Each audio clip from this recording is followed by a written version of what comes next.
Hi everyone, welcome back to my channel. This is Tasha from Entrepreneur Help Desk. If you're looking to learn about how to brand your small business, this video is for you. Make sure you subscribe if this is your first time seeing me so that you don't miss my next helpful video. And a big shout out to all of my subscribers who've been supporting my channel. I love you all, okay? So I'm a business coach and tax strategist to small business owners and entrepreneurs across the United States. If you're international, you can certainly reach out to me for business consultations and coaching.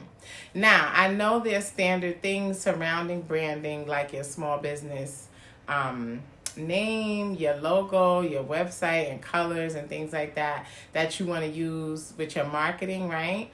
But I want to add to the conversation that there's so much more to your brand. Okay, so one of the first things that I want to talk about is the importance of learning your audience so that you'll know how to communicate with them. All right. For example, yes, I'm a business coach and a tax strategist and all of that good stuff. But if you've been following me for a minute, watching my channel, or if you're one of my clients, you'll notice that I don't get on here trying to sound all corporate, trying to speak so professional, and using words that's not part of my everyday language, right? My everyday vocabulary, because that's just not how I speak day to day. So it doesn't make sense for me to try and speak like that. I remember like when I first began making YouTube videos, I was really stiff and uncomfortable because I was trying to sound so perfect when, first of all, there's no such thing as perfect, right? But I was not comfortable on camera because I wasn't being myself. I had to learn how to be myself so that I can be comfortable and be more confident when I speak. And that's like one of the huge pieces of feedback that I often hear, right? That I speak so confidently. And you have to be confident in who you are, especially when you own a business, right? You should be confident anyway, but especially when you own a business, okay? You have to be okay that there may be people who may not like who you are, and like you're not for everybody, and that's okay, and you got to be okay with that. You want to work with people who accept you as you are, because when you try to be someone that you're not, nobody's there. Think about it. You're trying to be someone you're not, so that person's not there, and the person that you're trying to be is fake, so the real you is also not there, right? So write that down. The importance of knowing your audience and communicating with them and meeting them where they're at.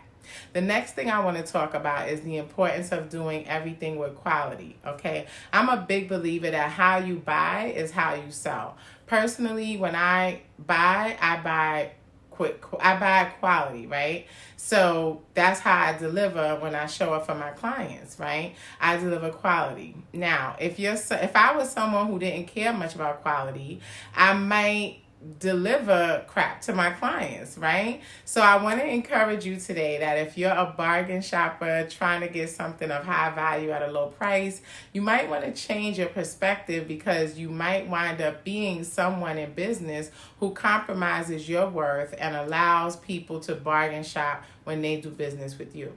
Okay, I learned through one of my coaching programs that if someone questions my price, I simply reply, look, you're obviously looking for someone to do the best work, right? To solve your problem or provide the service you're seeking. So if you want the best, you can't possibly expect that person to be cheap. And if you want to pay them a cheap price, how good do you really believe their work is going to be, right? And this can also go for products too, all right? Now, the third thing I want to talk to you about that goes into building a brand is administering excellent customer service. Let me tell you a story about one day one of my daughters who had purchased some clothing online from this Instagram boutique, and there was an issue with the order. So my daughter had to reach out to the brand a few times, and each time during the exchange, the person who was communicating with her was so very unprofessional, right? And so this was really a bad look on the business as well as the owner of the boutique. Now, I'm not really sure how much thought went into hiring that person, or for all we know, this could also be how the owner carries on. I don't know. But this is not the kind of impression you want to leave on your clients. You yourself have to watch your customer service, and you also have to make sure that who you hire and that you train your staff to also administer excellent customer service. Your phone communication has to be on point. Your email exchanges has to be on point. Even if you texting back and forth with your clients and customers, the way you convey messages has to be on point, respectful, okay? And not acting like you're bothered, right? So now, as a result of that, my daughter says she will not be shopping with that brand again, and they lost a customer, right? And so you don't want to be losing customers, bringing in lower sales, lower revenue. You don't want to do that. Okay, the next thing I want to talk to you about is your content. All right. As business owners, by default, we actually have now become content creators. We're creating content for our social media, our YouTube channels, and all things like that. And it's really important the kind of content we're putting out. We have to think about if it's offensive to a specific community of people, right? We have to be respectful. You know the old saying, watch what you say, right? Well, that applies here too. Okay, you don't want to be putting out distasteful content. So really be careful. And even when you're like posting comments on other posts, if you and some of your followers are following the same account, they can see your comments, right? So you always want to remember that, okay? And you always want to make sure that you're presenting yourself in the best light possible, online as well as offline.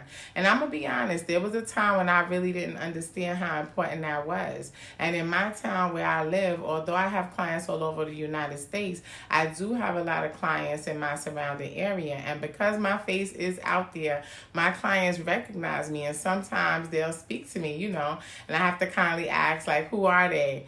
And as a matter of fact, this literally happened to me at the nail salon recently, okay? It was a client of mine who's been my client for years, but we had never met in person. Now, imagine if I was looking all up, unkept, or carrying on the phone and arguing with somebody in the street or whatever, being loud and obnoxious, right? How do you think my client would have perceived me at that moment, okay? So always carry yourself with respect and look the part. Even if it's on a day that you're just chilling out, okay? You can still be neat, right? Hair neat, well-groomed, etc., and look the part, okay? Another way to build your brand is sometimes to give away like a free gift. It could be the smallest thing. Like I used to give out pens to my local clients. Sometimes I'd mail pens to the clients who weren't local. Sometimes I used to mail out calendars every year. And like now that we've become like such a digital economy, what I do try and send out is like free information that's going to help my clients. You know, when I send out newsletters, it's helping them with to make better financial decisions, better business decisions. So it's still giving value. Okay. So let me know in the comments, what do you do to brand your business? If you like this video, please hit like, okay, so YouTube will show it to more people looking for this kind of content. And definitely let me know if any of these tips resonated with you, and definitely remember to share in the comment section other topics that you'd like me to make content about, okay? Remember, I'm here for you, and you can book me for a consultation. And then actually, if you want to dive a little deeper, you can enroll into my 6-week coaching program, okay, so I can really help you take your business to another level. If you're not an LLC yet and you're looking to open up or set up your own LLC or build business credit, make sure you check out the links in my description box for my courses, okay? And see you in the next video. Bye-bye, guys.